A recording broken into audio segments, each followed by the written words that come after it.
Hi, my name is Annamieka, and this is the Art Friends Show, where every conversation focuses on getting to know the essence of creativity itself. I'd love to invite you as well to join me inside of Art Friends School, where we go deeper into these topics and join in with other art friends around the world. Thanks so much for joining us, and let's get to the show.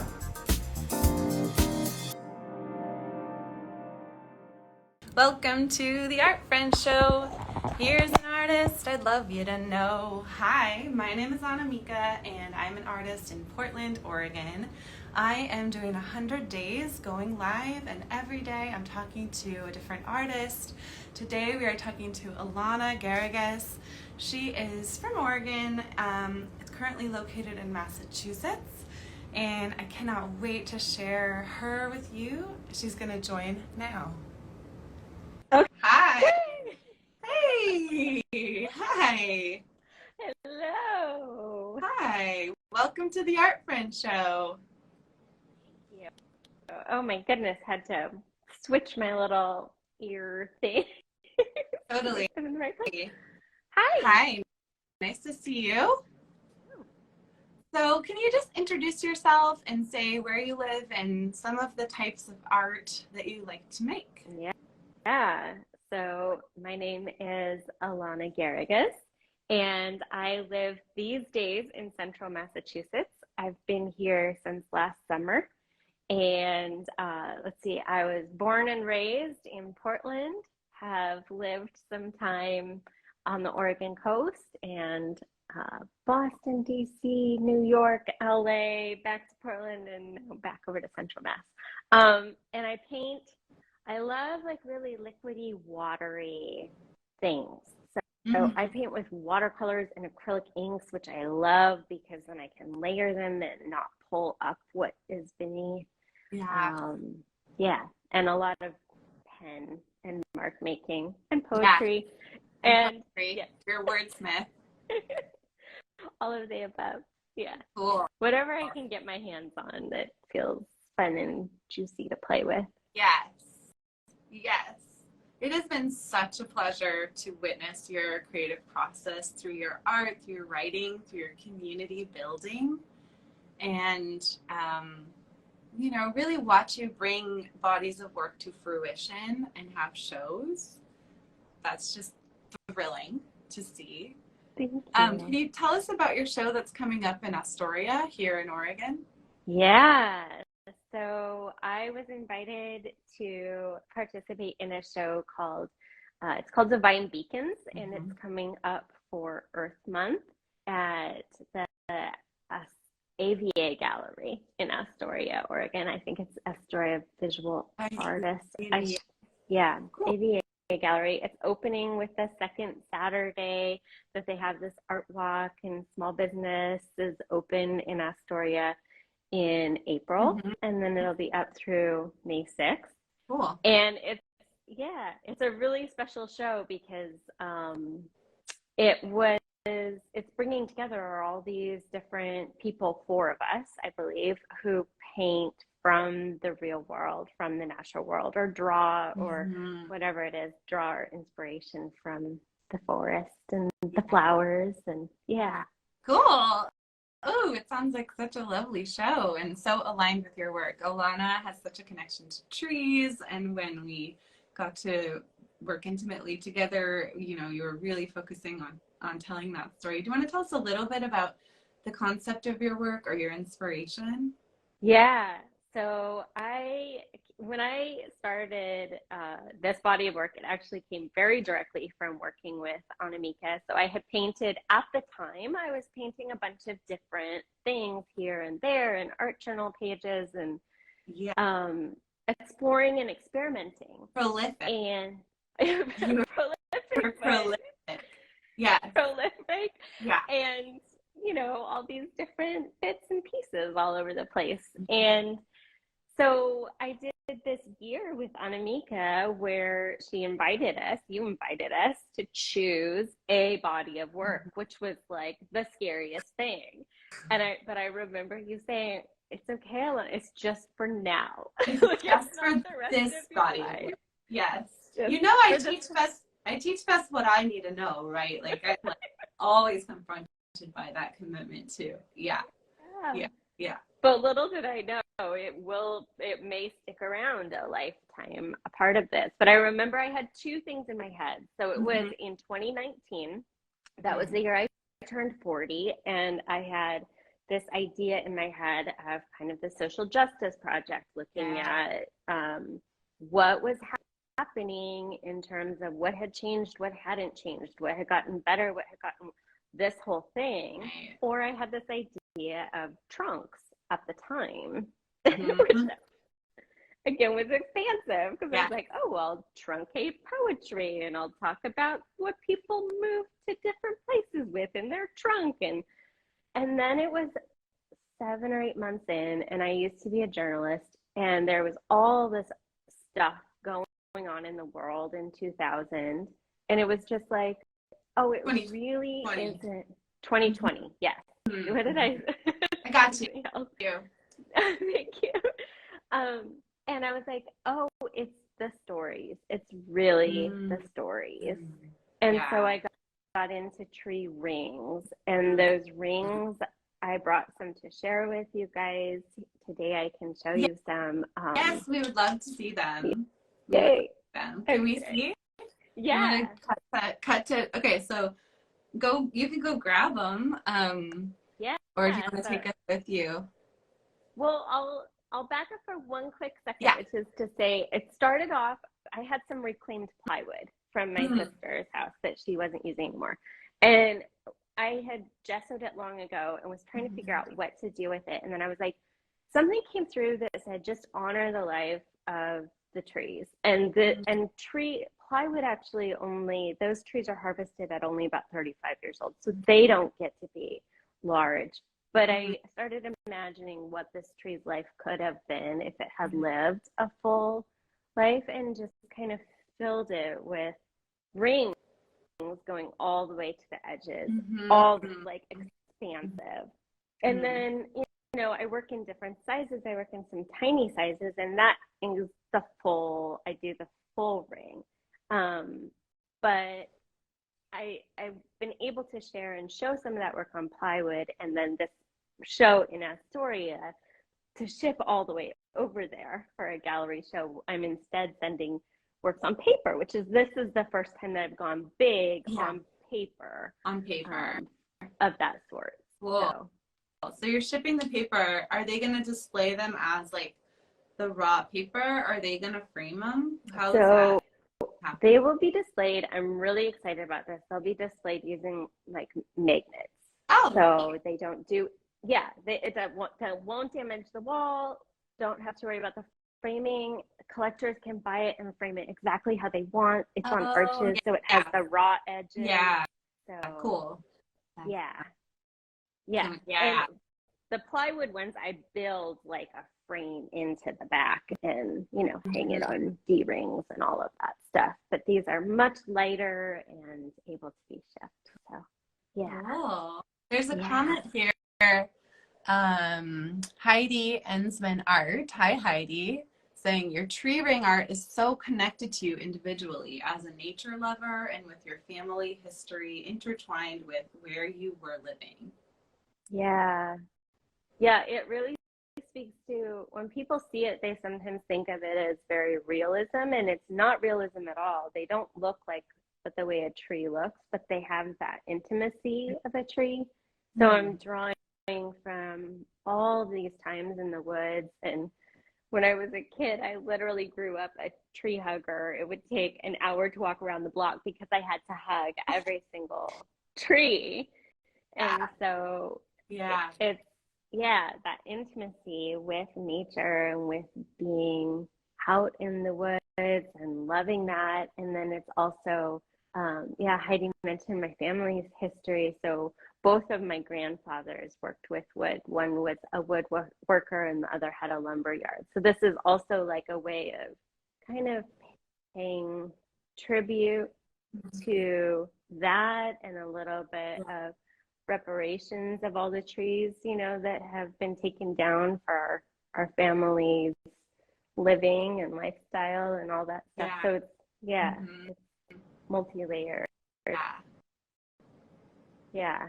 So, okay, you want to see a couple? Yeah, I'd love to see your work. I'd love to see your work. So I'll show a few of those small ones first. Ooh. Oh my goodness. I love the details. Yeah. It's like, you get, it's only Yeah. 4 inches by 4 inches. Yeah. So tiny. It's great to see it. And then I also do some, in Ooh. color. Mm-hmm. There's so, what just occurred to me is how mandala like your tree rings are. I had never made that connection before. It's so funny that you Oh. say that, because just 2 or 3 Yeah. days ago, as I was finishing one of the larger pieces, Mm-hmm. it was like, I'll get a few layers in on any decision I make with some of them and doubt it. Mm-hmm. And then I have to remember, just like the mandala, if you continue with the pattern, it makes sense. It's that in between. Keep going. Yeah, you just keep going. Yeah. Trust Yeah. Totally. Yeah. So those are a few of them. And I always make the inside darker because that's the heartwood of the tree. So that's the earliest part, but it also is the part that hardens and becomes the structure. Mm-hmm. So, okay, I'll show you the big one. We're going to see I'll show you a couple of these. Shipped out to Oregon. Yes. Cool. You guys get a sneak preview. Yeah. Awesome. Oh my goodness. Wow. Wow. Are they 3-dimensional, or is that all created with value contrast of like white on dark accent? This one has, so the questions you ask are all the things I think about. This one is no texture on it. So this is on hot press. That's all just visual texture. There's no physical buildup. Wow. Wow. Let me see that again. Yeah, that's amazing. Yeah. Wow. And I get to a point where I'm like, oh yeah, this is what it used to look like. I forgot that. You really worked that surface like completely. That's so cool. That's so cool. And then it's really cool to see your work maturing and evolving. It just, my heart's in it forever. Yeah. Wow. Yes. Oh my goodness. This does have texture. So this, I'm like getting in and carving rings with gesso. It is so beautiful. We've got some questions. That was from a previous piece. It looks a bit like chain links. I wonder if our hearts harden like trees as we age. It is beautiful, Alana, from Jackie Wood. Hi, Jackie. Hi, Heidi. Thanks for commenting. Hi, Erin, if you're watching. I saw my brother hop on. Optimus Prime. Yeah. Yeah. So those are, I'll show you another reclaimed one. I love the reclaimed ones. So this is like, my parents were redoing their basement stairs. So now I get to collect all of the, and this is a tea bag. It's one of mine. Yeah. That's awesome. So this is a tea bag. So this one is called Polaroid. Oh, wow. I love how you went out of the frame, too, with the rings. It's fun to just see your concept on all these different surfaces and executions and jumping scale, and how truly we can choose one thing and really trust it for a while, right? Really, really trust it for a while. Like, I thought that I would not know what to do, and I have this page that's just ongoing ideas. Of course. Ways that I can interpret. Yeah, you can always go back to them. Do you have that? I have a type of brain that's every day, here's the next great idea. Do you want to make this in the world? And I'm like, yo, I'm working on something right now. You come back. But one of the things too that I learned from like this idea of working in a series is sometimes I can take that little path. But I know now I have some areas that are 4 different series that I work on. And so I'm like, okay, I can either put that in that idea bank of that series, write it down, jot it down, so I'm not swirling and spinning and chasing my tail. Or I can go ahead and do it if it's really calling to me. And then I kind of know, I have maybe 4 or 5 different series and I know where things go. But the trees is So what. within them. Yeah. Yeah. Totally. I think a lot of us work on a concept like all our lives in some way. We're like always trying to get at the same thing or returning to it. Yeah. Yeah. And the different sizes feel like different things. Like the larger sizes feel like these honoring the trees, and the smaller sizes feel like this biodiversity. Like literally how many different ways can I make something and play and all that? Yeah. And then I have these medium sizes that are out in the world right now, but they're looking at like human memory, because they're the size of a tree that lives about the length of time a human lives. Yeah. And so I'm looking at those human memories and stories within a tree's lifetime. So yeah. That's so cool. Speaking of human stories, you have this really interesting role within Artist Collective. Could you tell us a bit about how you got involved with that and what it's like now? Yeah. And also how other people might want to be involved with it? Yeah, absolutely. Yeah, so the Within Artist Collective is a community that started off with the name Creativity Habit Collective. It was founded by Daphne Cohn in 2018, 2019, something like that. And when it started, I was jumping in on Annamieka's class, and I was like, I can't do 2 communities at once. I have to do one thing. So I did the mentorship, and then as that year was kind of coming to a close, and I was open to, oh my gosh, I really value this online community way of showing up with artists, way of getting into these stories. Yeah, I joined that community, which had undergone the name change from Creativity Habit Collective to Within, and just really like have found the most amazingly beautiful people and conversations in having these conversations with artists. So after about a year, Daphne invited me to run it with her, and then I'm now carrying the torch, so to speak. So you really run it now, right? I really, like, you really run it now. Yeah. And we have open studio every week that people come and work. We start off with a check-in, work in silence, and then come back with conversation, which goes anywhere. But it is really kind of about, what is it to be an artist in this world? What is it to be a maker? And then we have check-ins each week where we can set an intention for the week ahead, an energy or an activity, and then have, deep conversations, or people teach the things that they know. Or we just had Carol Myers, who I know that teach a jelly plate printing class, a 2-part jelly plate. That's so cool. I love that. Yeah. So it's just a really special place to come together and be with people who prioritize on like an intentional level what it is to make, and how that changes ourselves, and how that changes how we relate to the world, and all of that. Amazing.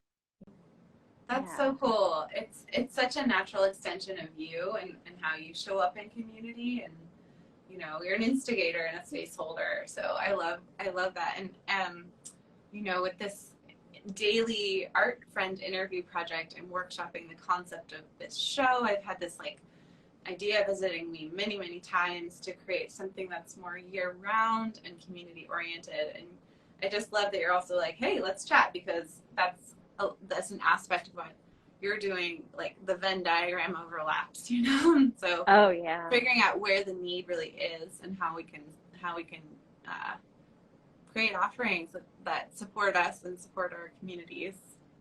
Yeah, and support one another too. I have these dreams, big dreams and ideas of these different communities sometimes being able to come together, to share space, to hold space together, to just kind of support.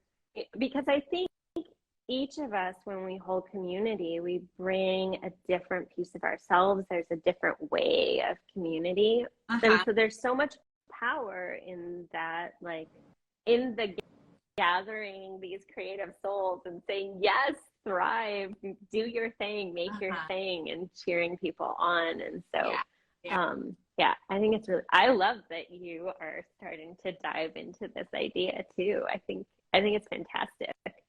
And yeah, and each one has its own thing. So like within, there are a lot of people who are in other mentorship programs or in other year-long programs and taking in a lot of information, and then come to within. That's kind of the place to go, oh, what is resonating with me?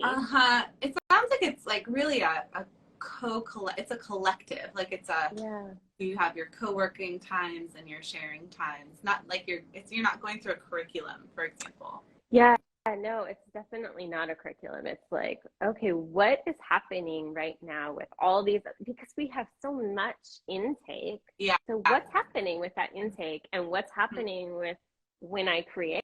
What am I understanding, and what's shifting, and how can I speak that into a place where I'm witnessed and heard? Cool. And yeah. Awesome. So you are also doing a project on your Instagram, a 100-day project. If I'm going to correct me if I say this wrong, but is it the 100 days of questions, 100 days of artists? Here, you tell me, what's the name of your project? You got it. Yeah, it's 100 days of artist questions. 100 days of artist questions. Cool. Yeah. And it will take more than 100 calendar days to complete, because I already agreed with myself. Totally. Yes. That I wouldn't do Saturdays. Yeah.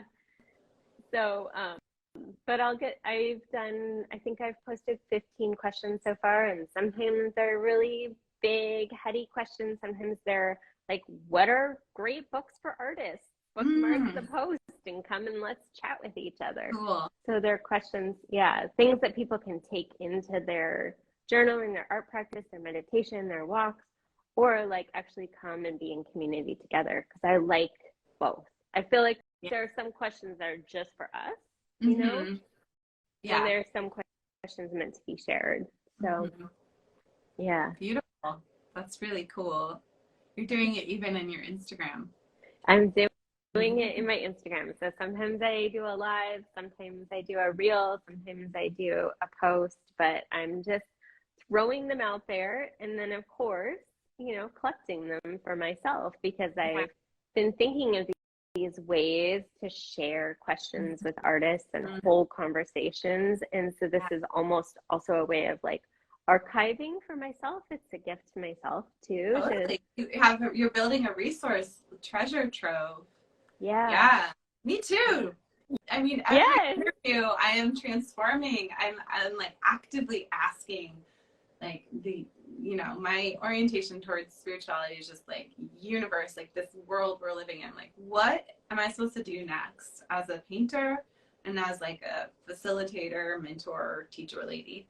And these interviews, every single interview, I'm getting that information and learning, like by also feeling like we're all in it together, like having so many commonalities. And so I'm just so grateful to have this community, and I love the structure and the challenge of a 100-day project. And I love that you're giving yourself the grace to structure it any way you want, because I think when we try to do big things, it's important that we don't quit the whole endeavor if we can't do it perfectly. Like it's about just learning from it in the process. Yeah, it is. And the first day that I had the question, it had to do with, I think similar to kind of how you came to this. It was, there's this thing in my head. Is there energy around it? Because before that, I mean, last year I was going to stamp, or 2 years ago, something like that. I was going to stamp found objects with mark making. Because I thought for 100 days, it needs to be something simple, something quick. I did it for 8 days, and I was like, I'm tired of every day just trying to find something to, spend 2 seconds. Yeah. And that would be more of a fun, like 1 hour challenge for myself. How many things can I find to stamp? But that's not 100-day, for me, it didn't have that draw. And so I was like, no, I'm not doing 100 days, not interested, not going to do it. And then there was this thing going, but actually there are all these things that you're wanting to do that involve questions and involve artists. Maybe this is a way to like focus that attention. Yeah. Yeah. Mm-hmm. And so it kind of came by surprise, but it was like, oh, there is actually energy around this. I know there is actually something here to explore. Yeah. That's Yeah. cool. I'm glad that it resonates with you and that you're following it and trusting it, right? Yeah. And I think that's one of those, Yeah. I think that's one of those realizations I came to with something like the 100-day project is if there's something deeper, because at first I was, oh, it just has to be simple. But actually simple wasn't what I was wanting. You know, and in past projects, I would participate in them because I wanted to show up to my artwork every day. I wanted to show up to my creativity every day. Now that I do that, it was like, well, I don't want to add something else on my list unless it's really, really right. Totally. And yeah. So, yeah. Awesome. Yeah. Yay. Well, it totally does. I mean, I got the courage to do this art interview one by doing a painting challenge from January 1st that was just helping me build momentum and confidence in myself. And that one's much more personal challenge. And so it's like we learn from it, whichever structure we set up. And it sounds like you're at a place in your own practice where you don't need to contrive like an art exercise for yourself every day because you're already doing that. You're in flow. Like I often, feel like it's just our jobs to stay in motion creatively. And there's many ways that we do that. And sometimes you're already in motion. You don't need to add another task to your list. Yeah. And sometimes it's finding the thing, like when we moved, one of the things that I said I wanted in a house was to have a studio in my house. And so that became a thing. And then I realized a few months into living here, I was in here for Zoom calls, but I wasn't making art because it was such a big shift, these such big change. Yeah. So then I had to kind of trick myself into the room to make art. So I was like, okay, I'm getting a coffee machine set up in the room. I gave myself a swing, which is over here. Oh, how cozy. Yes. Yeah. Like every workspace needs a place to rest for sure. Yeah. Many naps have been had on this couch. Yes. Yeah. Oh, that makes sense. Yeah. Get yourself in there. Well, what are you going to be working on later this week? Do you have any projects that you're excited about? Later this week, I'm going to be getting these pieces off to be shipped. So actually this week, I'm going to be doing one of the things that is really fun to me, which is the two bigger pieces. They don't have their names yet. So I'll be having a conversation with them about what they want to be called. And then on the back, I'll put down their name and a story about them. I always write a story. I now sign on the front, which I didn't used to do. That's one of the 100 artist questions. Yes. And also on the small pieces. So I'm sending 16 small pieces by 4 array. So I have to pick exactly which one. And I'll be shipping those off. And then I will be kind of entering into that scary, what happens? Where do I go? Yeah. You send them off and they go do their work in the world, I send them off and they go do their work in the world, and I should probably sit down with my computer a little bit and, do things that I should be doing with the website and all of that. But probably actually one thing that I have is I have a really nice sketchbook with like thick pages that I think I might spend some time in this week during that transition period of just playing with color blocking. I've been wanting to experiment a lot with light and shadow lately. I've been noticing that a ton and kind of noticing, when the light is yellow, the shadow is a blue. And so I want to play with those complementary, so maybe some of that in the sketchbook this week. So as you're sending off your finished pieces to the gallery in Astoria, you're going to just start letting yourself play with things that are intriguing you visually not necessarily like this is the next finished piece. You're going to let yourself go to the sketchbook process as part of your Yeah, I'm gonna let myself go to the sketchbook process. And I have some work up in Worcester, so I haven't looked at that on the wall yet. That's close by. I'm gonna look at that. I have some other work to pick up. So it'll be kind of a delivery, receiving, transitional sort of a week, which can be scary, but are good. Yeah.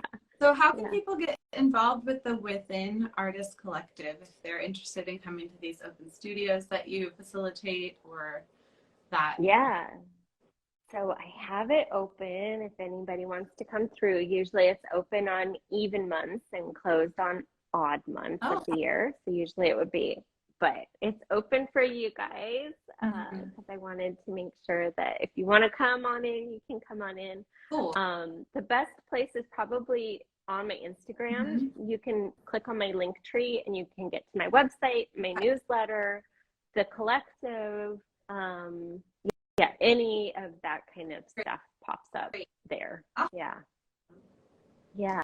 Great. Well, thank you so much for coming on the Art Friend Show. It was so fun to get to connect with you and hear all of these updates with the gallery show and the Within Collective and your 100 Days of Artist Questions. And for anyone just catching the end of this, this is Alana Garrigues. She is an artist, a poet, a painter, a community facilitator, and just a big advocate of creativity in our community. So thank you so much, and we'll wrap this up now, and thanks for watching. Oh, thank you, Annamieka. It was so much fun. It's beautiful to see you, as always. Yeah, what a treat. Thank you, dear. Thank you. I'd love to have you inside of Art Friend School, where we go deeper into these topics. Follow the link that's in the show notes or find it on my website at annamieka.com.